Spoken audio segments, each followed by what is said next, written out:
I woke up in the hospital unable to move. I couldn't lift a finger. I couldn't open my mouth. I couldn't even turn my head. But I could hear. And the very first thing I heard was my husband, Michael, standing at the foot of my bed with his lover, Claire, calmly discussing my funeral while I was still alive. Claire whispered, "Do we tell people it was sudden?" Michael sighed. "Yeah, that'll keep everyone off our backs." My heart hammered in my useless body. Sudden? Funeral? They were talking about me like I had already died. Claire stepped closer to my bed. I could hear her heels stop right beside me. "Do we start arranging things?" she asked quietly. Michael's voice dropped lower, steady, emotionless. "I think we should. The doctor said she might not make it through the night." It felt like someone poured ice water through my veins. I could make it through the night. I could hear every word. I was conscious. I was alive. But they didn't know that. Or worse, they didn't care. Before I tell you what happened next, tell me in the comments where you're watching from. And if you believe in karma, hit like and subscribe, because this story will prove it. Michael leaned even closer to Claire. "The insurance will take a few weeks to clear," he whispered. "But once it does, we'll finally be free." Insurance. Free. He wasn't grieving. He wasn't frightened. He wasn't holding my hand praying for my recovery. He was calculating. Claire asked softly, almost excited, "How much will we get?" Michael lowered his voice. "Enough. More than enough." She giggled. Over my death. My fingers twitched, barely, but Michael didn't notice. He was too busy planning a future I wasn't meant to be in. Claire whispered, "What if she wakes up?"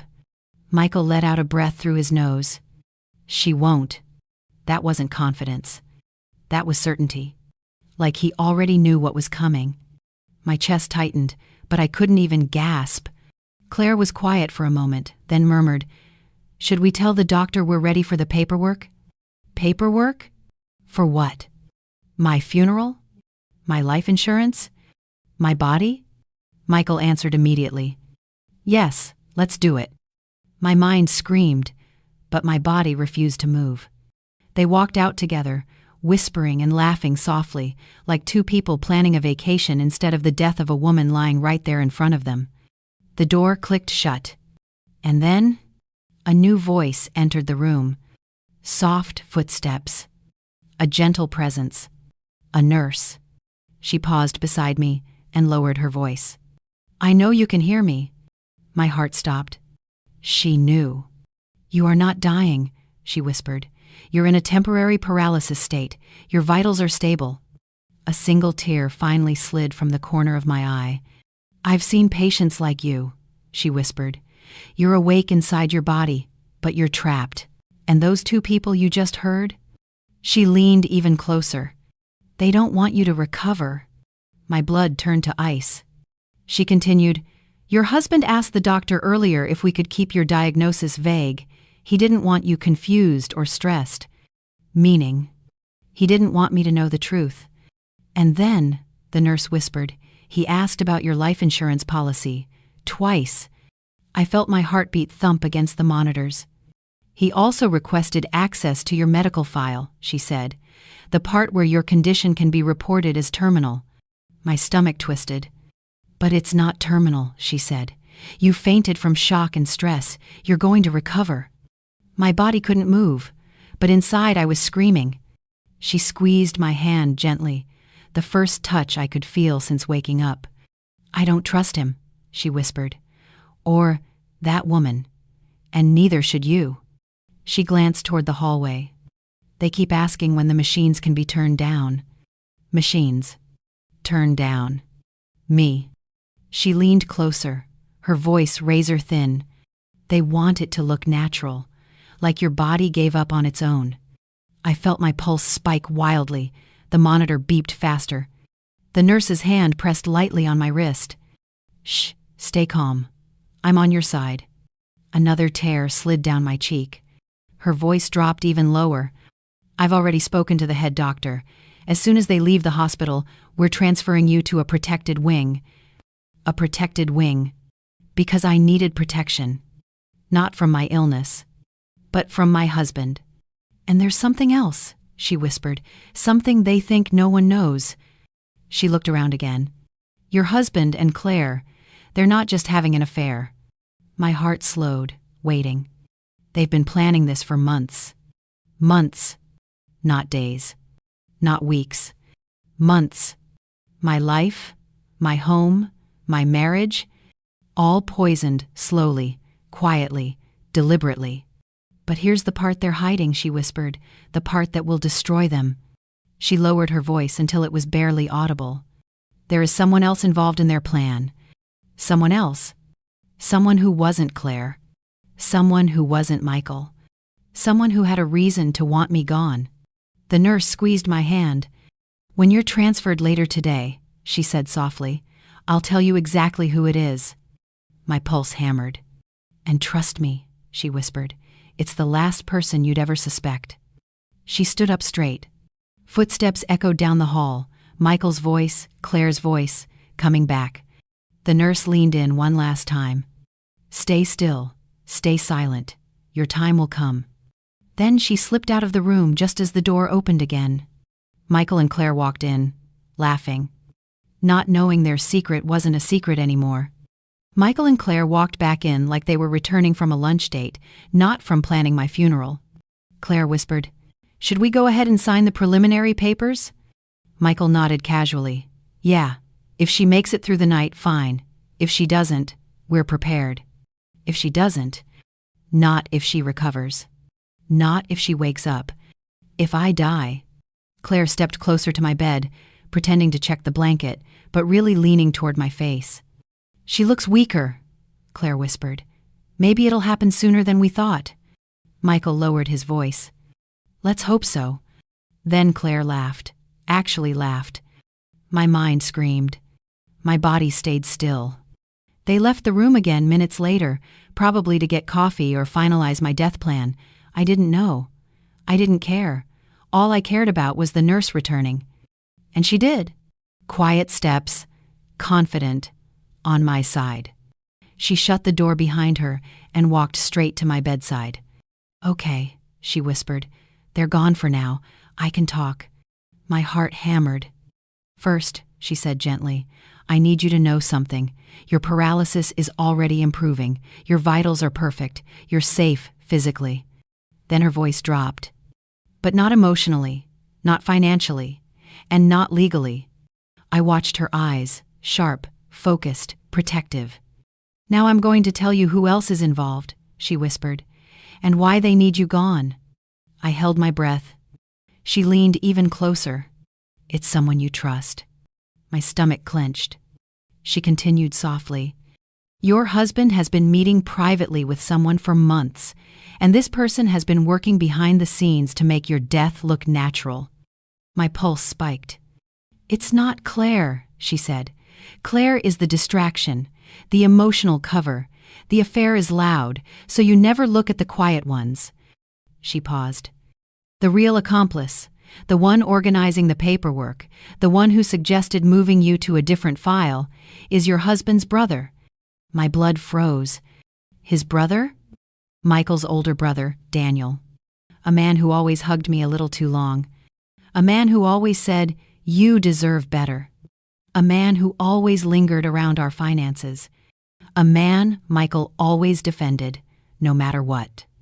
I couldn't move, but inside I was shaking.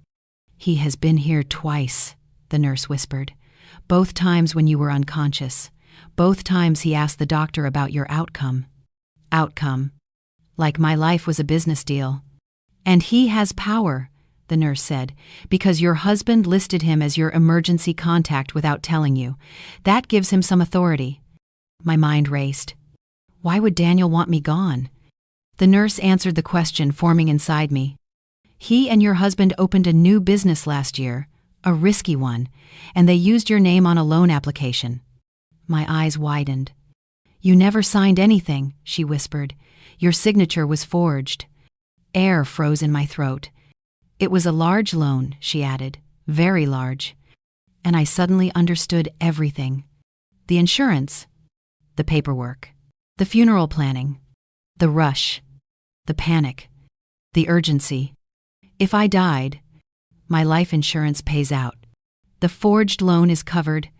The business debt disappears. Michael and Daniel walk away clean. And Claire becomes the reward. My heart pulsed like a war drum. The nurse took my hand. You were not meant to wake up.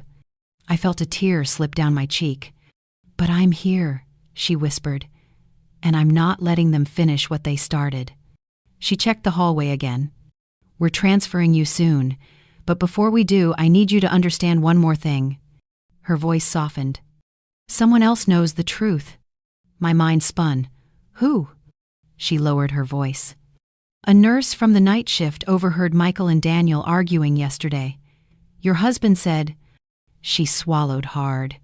He said he couldn't wait any longer, that the hospital was taking too long, and that he wished he had handled things at home instead. My stomach dropped. At home, where I collapsed. Where Michael said, I'll call 911, and then took too long. Where he said, just breathe, baby. Where he pretended to panic. Was that collapse even an accident? The nurse squeezed my hand harder. Listen to me, she whispered urgently.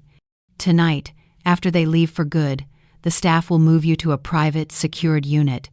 No visitors except me, no access from your husband, no access from Daniel. My heart steadied. But until then, she whispered, you need to stay still. Don't react. Don't blink intentionally. Don't let them think you're getting better. Because if they knew, they'd rush the plan. She leaned close, her breath warm against my ear. They think they're smarter than everyone, she whispered, but they didn't expect me, and they didn't expect you to hear. Footsteps echoed down the hallway. Michael. Claire. Back again. The nurse squeezed my hand once more. I'm right outside, she whispered. You're not alone. Then she slipped out the back door of the room just seconds before Michael walked in again. His voice was cheerful now. Too cheerful. Looks like she's fading, he said. Claire replied softly. Good. Let's finish the paperwork tonight. My heart didn't stop. It sharpened. Because now I knew the truth. They weren't planning my funeral because they feared losing me. They were planning it because without my death, their entire scheme collapses.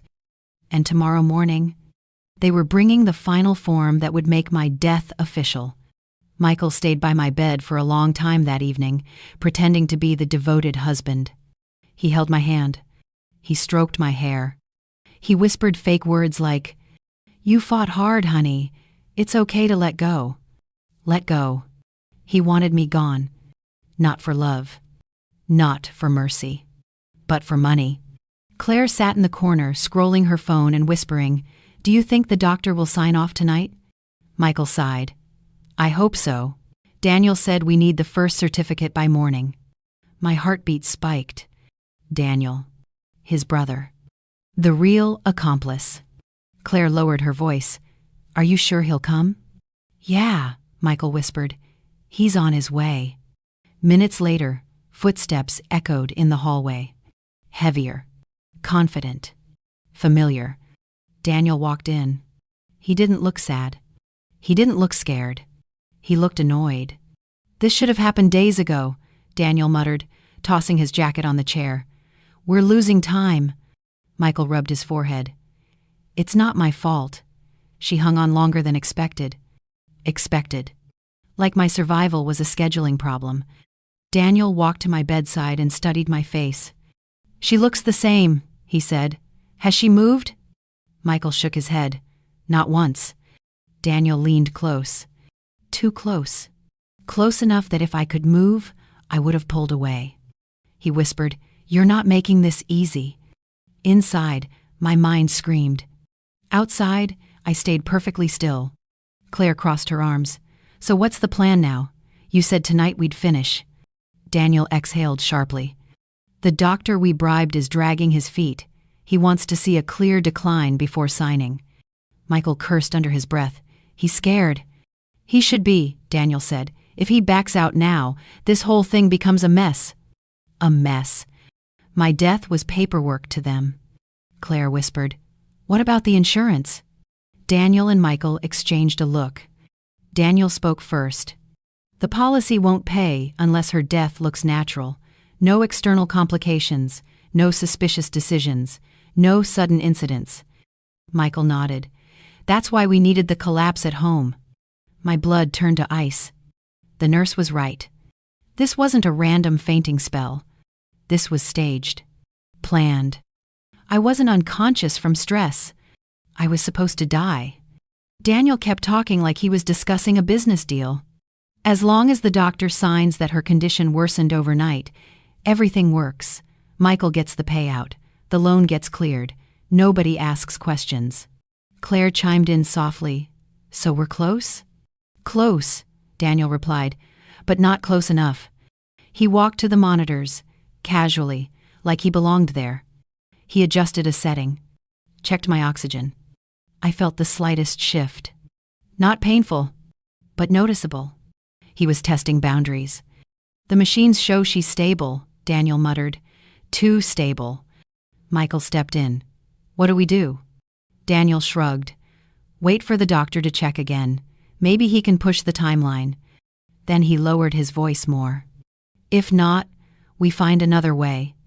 The room went silent. Michael swallowed. Not here. The cameras. Daniel cut him off. I didn't say here. I said another way. Claire stared between them, nervous now. You two promised this would be clean, she whispered. No drama. No mess. Michael grabbed her hand. It will be. Just trust us. Them. She trusted them. I trusted them. We were all fools. Daniel checked his watch. I'll talk to the doctor before the night shift. Make sure he understands the urgency. Michael added, tell him the loan people called again. Loan people. The nurse was right. They owed money. A lot of money. And my death was the only way out. Claire whispered, what if she wakes up before all this? Michael laughed, a small, cruel sound. She won't. But Daniel didn't laugh. He stared at me longer, studying me like he was waiting for a twitch, a flinch, a sign. Then he leaned down, his lips inches from my ear. If you can hear me, he whispered, blink. Inside, my soul shook. But I didn't. I couldn't. I stayed still. Daniel smirked. Good. Michael exhaled. Stop messing around. Daniel straightened. Just making sure she's really out. Claire asked, when do we come back? Michael replied, early morning. The doctor will have the paperwork ready. Daniel nodded. Then tomorrow, this ends. Tomorrow. They were going to kill me tomorrow. Not with force. Not with violence. But with signatures and timing and manipulation. My heart pounded so hard, the monitor beeped faster. Daniel frowned. Her vitals spiked. Michael stepped closer. Do you think? Daniel waved a hand. Stress reaction. It happens. Claire whispered, should we call a nurse? No, Daniel said sharply. We don't need anyone coming in right now. He adjusted a setting again, pretending he knew what he was doing. The monitor slowed. But inside, my panic didn't. Finally, after minutes of planning my end like a group project, Daniel grabbed his jacket. I'll talk to the doctor, he said. Keep your phone on. Michael nodded. Claire kissed his cheek. And the three of them walked toward the door.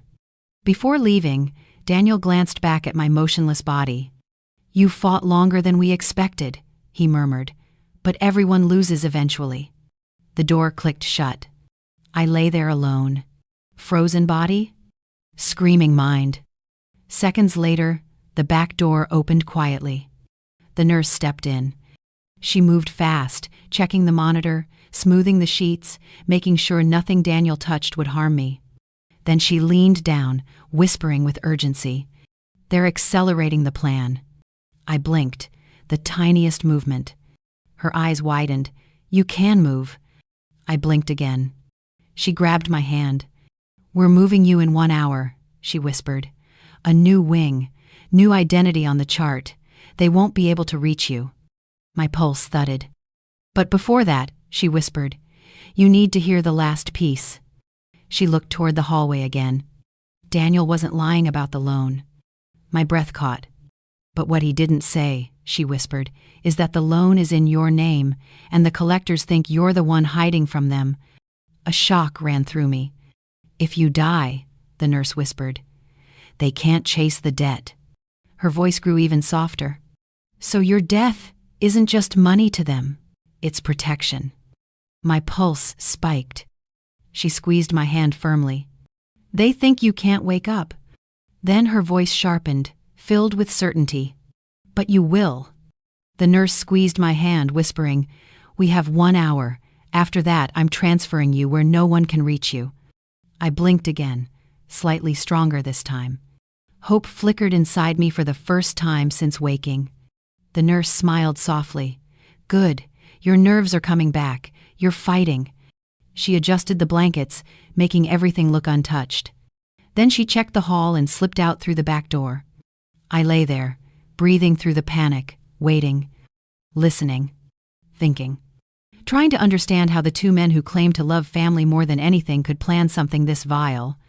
How someone like Daniel, always joking, always helpful, could forge my signature and plot my death over money. How Michael, the man I shared vows with, could stand at my bedside and whisper, it's okay to let go, knowing he needed me gone.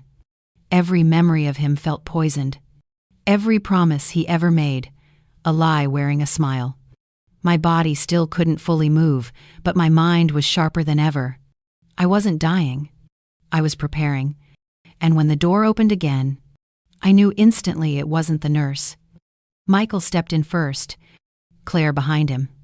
Daniel last, closing the door quietly like he owned the room. Their voices were lower this time, more urgent. Daniel whispered, the doctor's still hesitant. Claire sighed. Why? She looks worse. Michael shrugged. He wants one more check in the morning.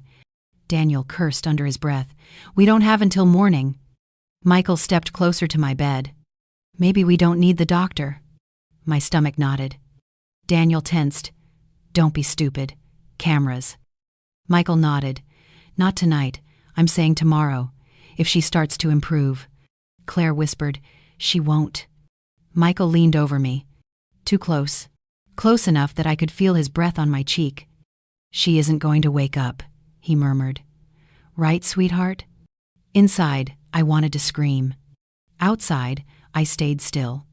Daniel paced at the foot of the bed. That bank called again. They're pushing the due date. If they find out we forged her name. They won't, Michael snapped, because she won't be there to deny it. Claire touched Michael's arm. Everything will be okay. Daniel looked at her sharply. Only if we finish this. He turned to Michael. Tomorrow morning. No delays. We sign everything before the doctor gets cold feet. Michael nodded.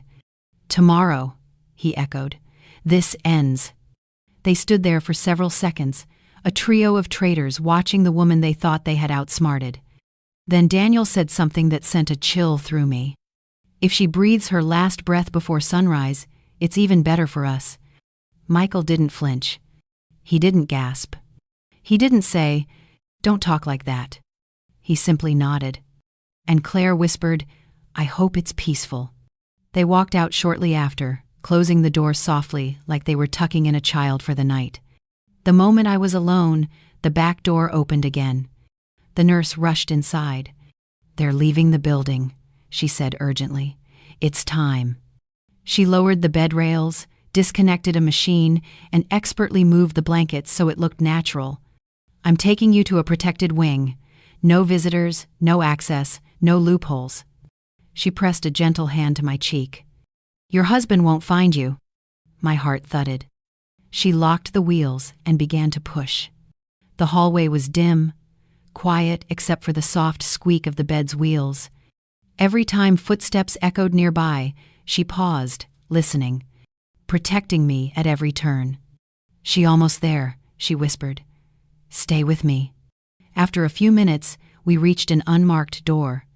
She tapped a security code. The door opened. A private wing. Small, quiet, safe. She pushed me in, then turned off the hall lights. You're safe now, she whispered. They have no access to this floor, no permissions, no information. I blinked slowly, grateful, shaken, alive. Your movement is returning, she whispered with a hopeful smile. By morning, you'll be able to speak. A tear slid down my cheek. She gently wiped it. Then her voice hardened with determination. And when you do, you're going to tell the truth. She checked the monitors, smoothed my blankets again, and whispered one last thing. Tomorrow morning, when they arrive with funeral papers, they'll find an empty room. Hours passed. Slow, quiet, heavy. But in that quiet, my body finally began to wake. My fingers twitched. My lips moved. My legs shifted the slightest inch. And with every tiny movement, my hope grew stronger. By dawn, I could turn my head. By sunrise, I could whisper a sound. By morning rounds, I was sitting upright with assistance, weak but conscious. Alive. The nurse walked in with a proud smile. You did it, she said softly. You beat them. My voice cracked out of my throat like a broken whisper. They wanted me gone. I know, she said, but you're here, and they're about to learn that. She checked her watch. They should be arriving any minute. My pulse raced. She placed a reassuring hand on mine. Don't worry, she whispered. Security knows everything. The head doctor knows everything, and the police are already waiting downstairs. Footsteps echoed down the hallway, but not toward my room. Toward the old room, the one Michael thought I was still in. The nurse stood by the door, listening. And then, we heard it. Michael's voice, loud, panicked, desperate. Where is she? Where is my wife? What do you mean she's not here? Daniel's voice roared next. This can't be happening. We're done if she... Claire shrieked. This wasn't the plan. Then new voices broke in, firmer, colder. Security. And police? The hallway erupted with commands and yelling. Heavy footsteps. A struggle. A bang. The nurse looked at me. They're being detained. I exhaled, the deepest breath of my life. She stepped into the hallway. Moments later, an officer appeared at my door. Ma'am, he said gently, you're safe now. I nodded. My voice was still weak, but steady enough to say the words I had waited hours to speak. I want to press charges. He nodded again. We'll take it from here. When he left, the nurse came close. You survived more than they expected, more than anyone could. A tear rolled down my cheek. I'm alive, I whispered. Yes, she said softly. And now, they're the ones who have to answer for everything. I closed my eyes. Relief washed through me. Not because they failed, but because I didn't. I wasn't dying. I wasn't fading. I wasn't powerless. I was awake. I was stronger than their plan. And I had lived long enough to witness the karma they never saw coming.